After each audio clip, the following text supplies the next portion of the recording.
You also see your mother's name on the screen and think, I'll call her back later. Not because you don't love her, but because you believe there's always more time. Because in that moment, your world feels more urgent than her voice.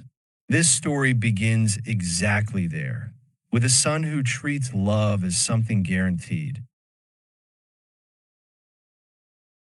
as if it could never break without knowing that instant is the beginning of a guilt so immense it never fades and a secret that is about to come into the light.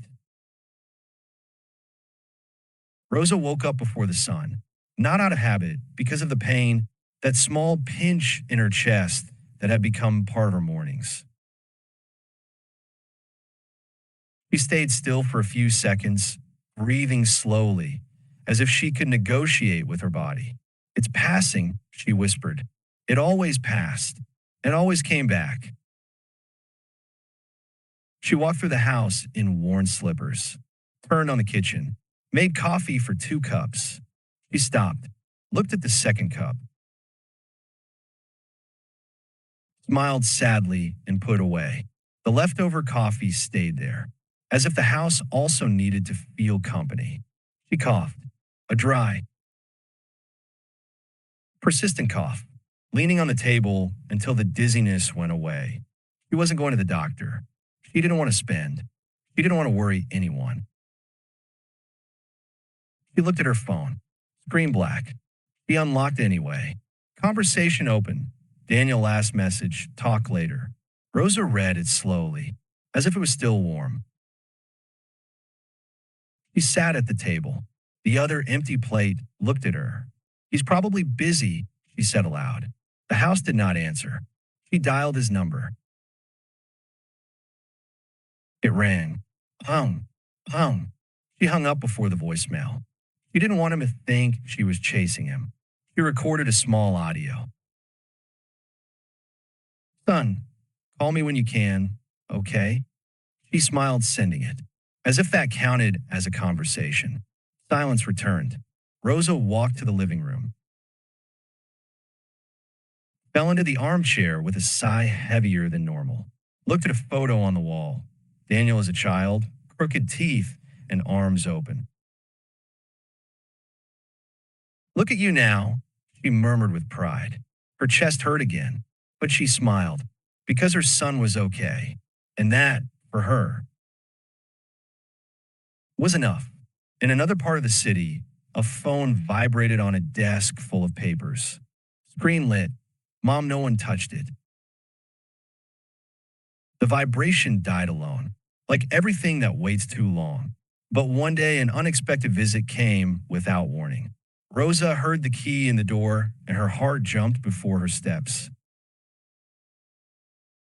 For a second, she thought she imagined it. The house sometimes played tricks, but the lock turned again. So her voice shook, not surprise, relief, as if something she had carried for days in her chest loosened instantly. When she saw the door, she did not see the tired man entering. She saw the child running toward her with the backpack open. Her eyes filled. He smiled so he wouldn't notice. I thought you weren't coming, she said softly. She walked slowly, as if the moment could break if touched too hard. She hugged him. In that short hug, she tried to hold all the days of absence. Her chest hurt. She did not know if it was her body or her emotions. She didn't let go quickly because she knew that hug had an expiration date. And she wanted to stretch it as much as possible. Daniel asked, everything okay, Mom? It doesn't matter, go. The house changed temperature with his presence. In minutes, the table was full. Food she had not planned to serve. Recipes she only cooked when he came. Exaggerated portions in case he was hungry. Daniel ate fast, looking at the phone between bites. You should rest more, she said. I can't. Not now. It was not a discussion. It was routine. Rosa looked at him as if every second was a photograph she needed to memorize. I'm proud of you, she said suddenly. Daniel looked up, surprised. Why? Because yes. Because you don't give up. He barely smiled. He didn't know what to do with these words. He went back to his plate. After eating, Rosa took out an old box. Look what I found. Photos. Daniel as a child. Daniel at school. Daniel sleeping on the couch. He laughed out of habit. Keep that, Mom. But she didn't put them away right away. She touched them slowly, as if time still lived there. Daniel's phone vibrated. Once, twice, 3 times. He got up. I have to go. Rosa nodded before he finished the sentence. She always anticipated farewells. She hugged him stronger than necessary. Her chest hurt. She didn't let go quickly. Take care, she whispered. Yes, Mom. Talk later. The door closed. The house returned to its real size. Rosa stayed, standing for a few seconds, looked at the messy table, the half-washed plate, the still warm chair. She smiled, because it had been a good day. She held her hand to her chest. The pain returned deeper this time, but it didn't matter. Her son had come, and that was enough for her to keep going. Rosa started selling food from home almost without thinking. A neighbor told her that her dishes always smelled better than the corner eatery. She laughed, but the next day, she put a small table in the living room. It wasn't a business. It was an excuse to move, to stop thinking too much, to pay for her medicines without feeling like a burden. The first days, she sold little. 2 plates, sometimes 1. But it was enough. Each coin had a different weight when earned by her own hands. One afternoon, while counting the money, she noticed a bill she didn't remember receiving. She looked at it for a few seconds, thought she had miscounted. She kept it anyway, never mentioned it again. Weeks passed, and more people came. Not crowds, just a steady trickle. People asking naturally, does Mrs. Rosa sell food here? She nodded, surprised they knew her name. She never asked who told them. And no one explained. Some customers paid without waiting for change. They didn't do it heroically or out of pity. They just left the money and smiled as if everything was fine. Rosa hesitated a second, but kept it with a quiet thank you. That night, opening her metal box, the money seemed more than it should. She counted it twice, then closed it. She didn't want to know more. For the first time in months, she could buy her medicines in full. No dividing pills, no stretching doses. Taking them, she felt something strange. Not relief, but a truce, as if her body was giving borrowed time. One day, someone knocked early. It was the landlord. Rosa felt her stomach drop. She wiped her hands on her apron before opening. Mom, just letting you know this month is paid. He took time to understand. What do you mean? Yes, it's covered. He spoke naturally, as if the conversation had already happened. He left. Rosa stayed at the door, waiting for him to explain. He did not. She closed slowly, looked at the house as if seeing it for the first time. The worn couch, the small table, the photo of Daniel smiling from an old frame. The photo was slightly moved. Rosa didn't remember touching it. She straightened it. She didn't think more. That night, she cooked something special, not to sell, for herself. She ate slowly. The pain was still there, but now it arrived late. As if it had lost its way. While washing the plate, she thought maybe, just maybe, things were starting to get better. She took the phone, looked for her son's name, smiled. Her finger paused over the screen. She felt that if she called, some of that calm could break. He put the phone away. I'll tell him later, she whispered. And for the first time in a long time, she went to sleep without fear of tomorrow. Time began to move faster. Days no longer felt long. They compressed. Rosa kept selling food, but not early every day. Her body started negotiating hours it hadn't asked for before. First came tiredness, then dizziness, then the pain returning with cruel patience. She didn't scream. It didn't knock her down. It just reminded her it was still there. Like a debt. One afternoon, a neighbor came, breathless. Rosa, did you see this? She showed a photo of Daniel in a suit, smiling in an office she didn't recognize. A small caption below, internal promotion, young analyst leads new regional project. Rosa took time to recognize it, not because she didn't know him, but because she had never seen him like this. Formal, confident, adult. She ran her finger over the screen as if she could touch it. It's my son. She didn't say it proudly. Softly, as if protecting something fragile, the neighbors celebrated. She spoke fast. Rosa Baradidistend. She only saw the photo. Her chest filled, not with air, with meaning. That night, she put the old photo next to the open phone, the child and the man looking at each other. And for the first time in a long time, she did not fear for him. She felt proud. She wanted to call him. She dialed. The phone rang. Each tone a heartbeat. No answer. She hung up before voicemail. He must be working, she said aloud. And she believed it. But the silence after the call lasted longer than usual. The illness advanced quietly. Without spectacle, just small surrenders. She stopped climbing stairs without pause. Stopped finishing plates. Stopped selling every day. The little table stayed empty longer. Customers asked. She smiled, not feeling strong today. She said it like commenting on the weather. Nights became long again. Pain returned relentlessly. Rosa began to sleep sitting up. Breathing lying down was hard. Phone always near, always charged, always within reach. Sometimes she unlocked it just to see Daniel's name. Didn't call. Didn't want to interrupt his new life. He is growing, she whispered. Let him grow, speaking softly, as if it could protect him. The last day was quiet.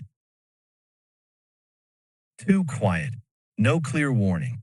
Just fatigue that didn't leave. Rosa sat in the armchair with the photo in her hand, the one in a suit. The promotion one. She smiled. Her lips moved, but no sound came out. Maybe she said his name. Maybe thanks. Phone on the table. Screen dark. Silent. The house breathed slowly. And in that silence, Rosa fell asleep with the photo on her chest. No pain. No fear. As if she had finally finished waiting. Daniel was working on important matter when the phone rang. It did not vibrate as usual. It rang directly. Unknown number. He almost ignored it. Answered by habit. Hello. Short silence. Is this Daniel, son of Rosa? The world stopped at that phrase. Not because of what was said, but because of the tone. Daniel stood without realizing. Yes, what happened? The words came clean, professional, precise. Too clean for what they meant. His mother had been found at home. No signs of violence. Seemed natural. They needed him to come. Daniel didn't remember hanging up. Only remembered being on the street. Then in a taxi. Then in front of the door. Everything else was noise. The house smelled of old food and medicine. A neighbor spoke. He nodded without listening. His eyes only searched for his mother. He found her in the armchair. Small, smaller than he remembered, the photo still on her chest. Daniel knelt. He didn't cry. Not yet. He adjusted her hair clumsily, as if he could still feel it. Then he saw the phone on the table. Screen lit. Old notification. An unsent message. I'm proud of you. It was from the night before.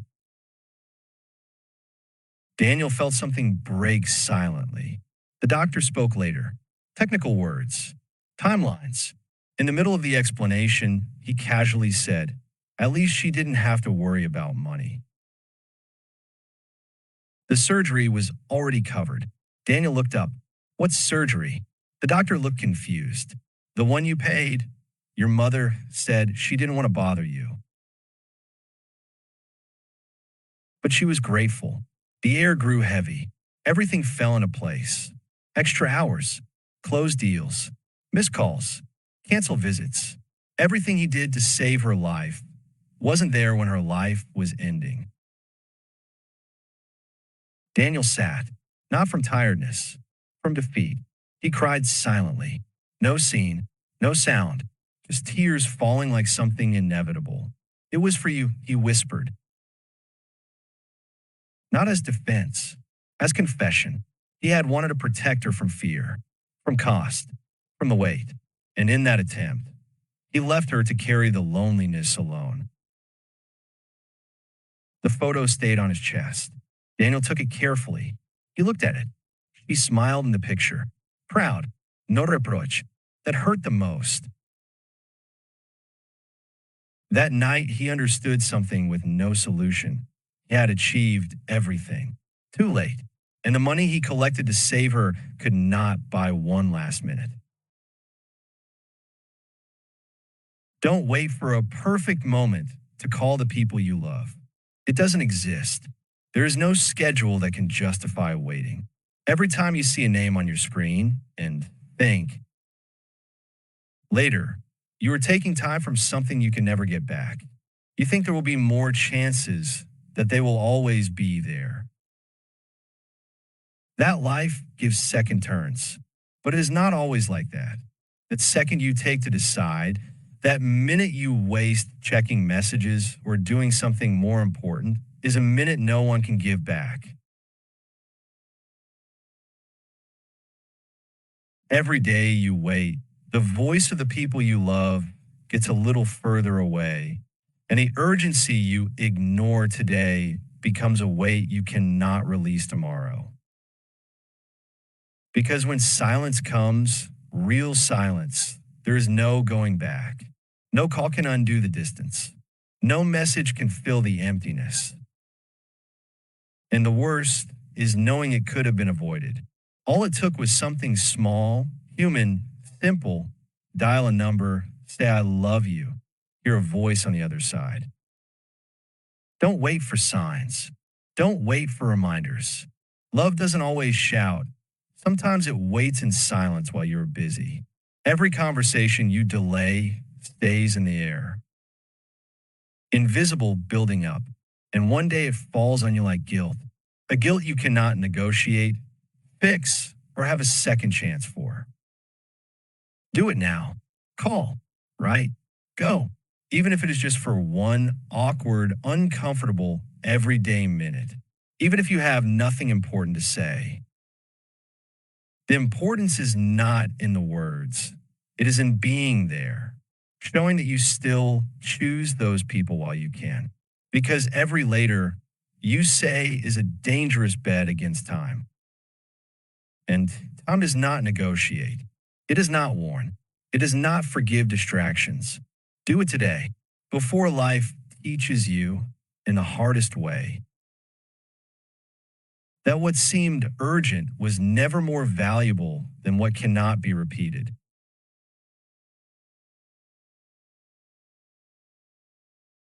Thanks for watching. Like and subscribe to English Step Stories for more English stories step by step.